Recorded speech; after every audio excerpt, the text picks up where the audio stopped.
আজ তোমাদের লাউ দিয়ে নিম পাতার একটা নতুন রেসিপি করে দেখাবো। প্রথমে কড়াটা উনুনে বসিয়ে দিলাম। কড়াটা আবার গরম হবে।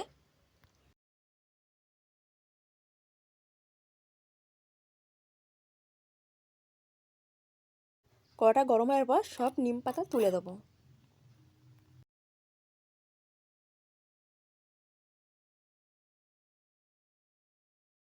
এবারে নিম পাতাটা নাড়বো। নাড়তে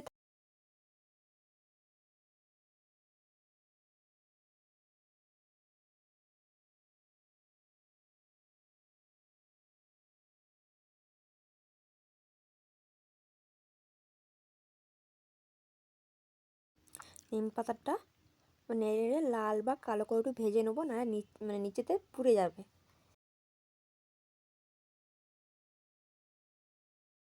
এবারে লাল বা কালো করে ভেজে এবারে আমি তুলে নিয়ে রেখে দিচ্ছি। উনানেতে কড়া বসিয়ে দিয়ে 5 ফোড়ন আর শুকনো লঙ্কা তেল দিয়ে দিয়েছি।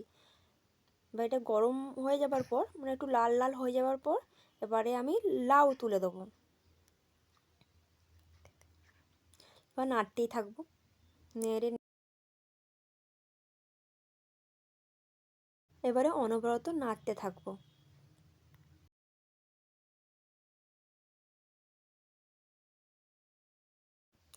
এবারে নিম পাতাটা হাতের সাহায্যে গুঁড়ো করে নেবো। নিম পাতাটা পুরো গুঁড়ো করার পর এক সাইডে রেখে দেবো।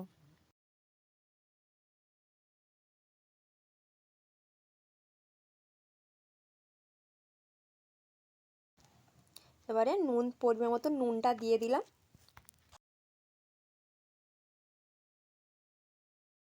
এবার নুনটা দিয়ে বা নাড়তে থাকবো অনবরত। এবার চাপা দিয়ে দেবো। এবারে ঢাকনাটা খুলবো। খুলে এবারে দেখো কতটা পরিমাণে লাউ থেকে জল উঠেছে। একবার নেড়ে দিচ্ছি।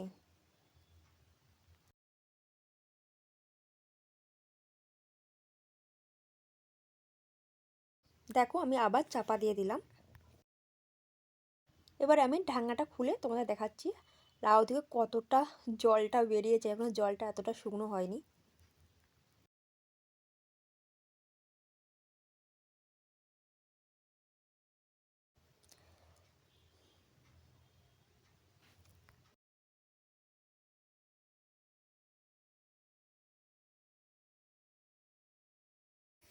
এবারে আমি দেবো হলুদ গুঁড়ো,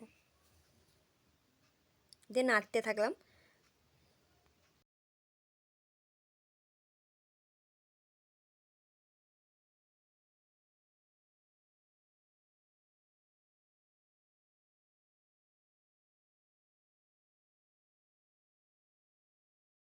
এবারে আমি যে নিম পাতাটা হাতের সাহায্যে গুঁড়ো করে রেখে দিয়েছিলাম ওটা এখন আমি দিয়ে দেবো। মানে পরিমাণ মতন, এটা তো খুব তিতো, পরিমাণ মতন দিয়ে দিতে হবে। দিয়ে এবার আমি নেড়ে নেবো। নেড়ে টেড়ে আমি আবার চাপা দিয়ে দেবো। এবার আমি ঢাকনাটা খুলে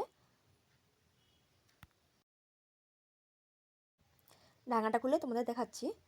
দেখো এখনও কতটা জল আছে, লাউ এখনও জল এখনও শুকনো হয়নি।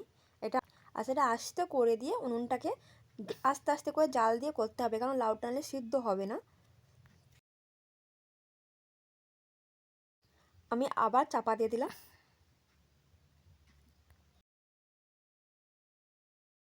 এবার আমি ঢাকনাটা খুলে দেখাচ্ছি। দেখো কতটা শুকনো হয়ে গেছে, অনেকটা জল মরে গেছে। এবার আমি নাড়বো।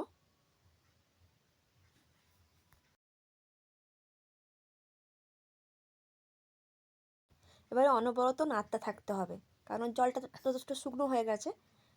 এবার নেড়ে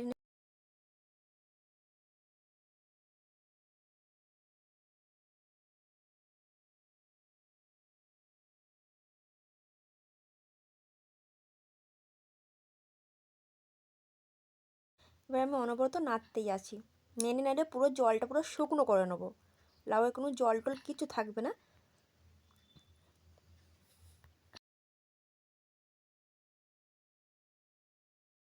প্রায় হয়ে এসেছে।